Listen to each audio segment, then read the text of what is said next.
Welcome to this edition of In-Depth Alaska. Earlier today, the U.S. women's rugby team won bronze, beating Australia at the Olympics in Paris. And I had an opportunity after the win to speak with Eagle River's own Alev Kelter.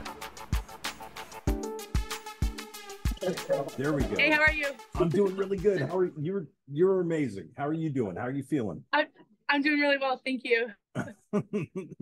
On cloud nine. I can't actually believe it. I know. I mean, so when you're got to have a lot of emotion, just a lot going through your mind and heart right now. I know all of Alaska is just like so proud and so happy for you. It's amazing. So what what are you thinking? What are you feeling right now? I'm just grateful. I'm grateful for the opportunity. We always say that it gets, this is bittersweet, not knowing if I'll be back for another round, but just third time's a charm, I guess. So yeah. And yeah, talk about that a little bit. I mean, like, because you've been there and you've experienced so many cool things over the course of your career with US. But where does this rank? And I mean, just in terms of being the third time and actually medal. Yeah, absolutely. I mean, I think this ranks top three, for sure.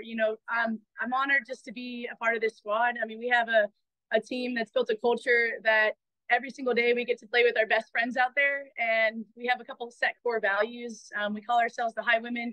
It's from a country song that talks about women of all walks of life that have come before us that maybe have not been recognized. And so we each individually learned about our own high women and who motivates us. And yeah, we're just and we learned about each other's high women so we could understand what motivates each other. And our core values, it's been an unbelievable opportunity just to play with them day in and day out. And yeah, this medal has come to fruition, and it's actually unbelievable. And yeah, no words to describe that feeling.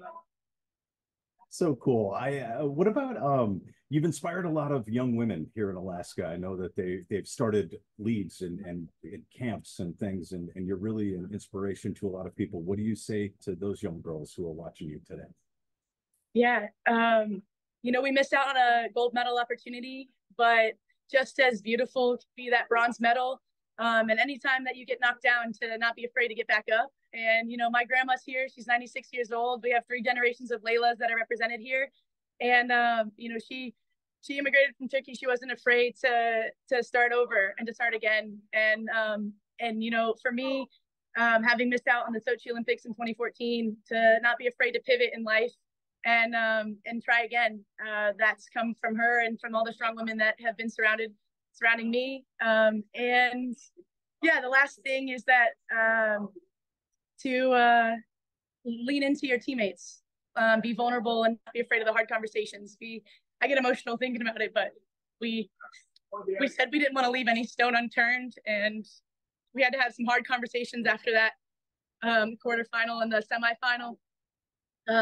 But we persevered, and that's our values. We have courage, resilience, love, selflessness, and work ethic, and you can see that all out there tonight.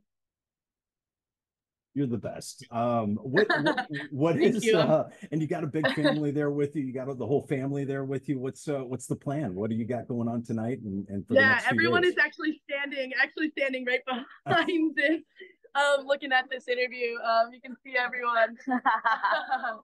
But yeah, the plan is to have an amazing night, relish the moment and soak it all up.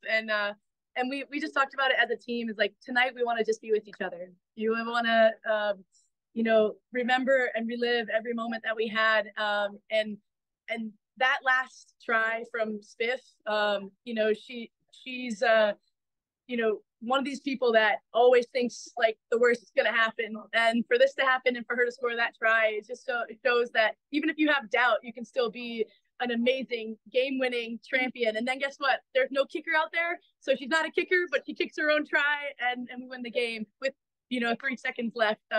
So it's just a testament to the type of women that we have out here. Whatever hat they're thrown, they wear it with pride, and they're excited to be out here. And I guess my last question, because that's such a neat story and kind of how it all came together. But you kind of set the tone, you set the pace, you set the bar today. How does that feel? And I know it's a team effort, but Yeah, kind of. I think that again, it shows that the type of quality of women that we're here. We have Alona Mar, who's arguably one of the best in the world, and she's definitely the most popular rugby player to date on social media. And there's a moment where people won't necessarily know tactically what happens. Is I usually play in the scrum, but have spent years playing in the center. And in that moment where we were close to scoring, Alona said, "Alev, get out there, do your thing." So she pulled me from the scrum, put me behind the center in center position, and that's how I was able to score that first try, and then have that connection. So these are the moments, and these are the little things that are happening, and that to me is selflessness, and that to me is teamwork, and knowing what at what moment we need to do for each other. Making big tackles, Steph Rovetti making a massive tackle, and everyone from 1 to 14, everyone at home supporting all of us through this journey. Certainly. Yep. No, home is very proud, very excited, and yeah, congratulations. Thank you so much. No, thank you. Appreciate Thanks for you. taking a few minutes. We appreciate you. Have a blast. Yeah, thank you so much. We're grateful, and I'm so proud to be Alaskan. What a wonderful conversation. Great people. Alev Kelter, thank you so much for joining us, and congratulations to Alev and the U.S. women's rugby team for that bronze medal, the first medal for a rugby team for the U.S. in 100 years. So big deal. And make sure that you like and subscribe to this podcast.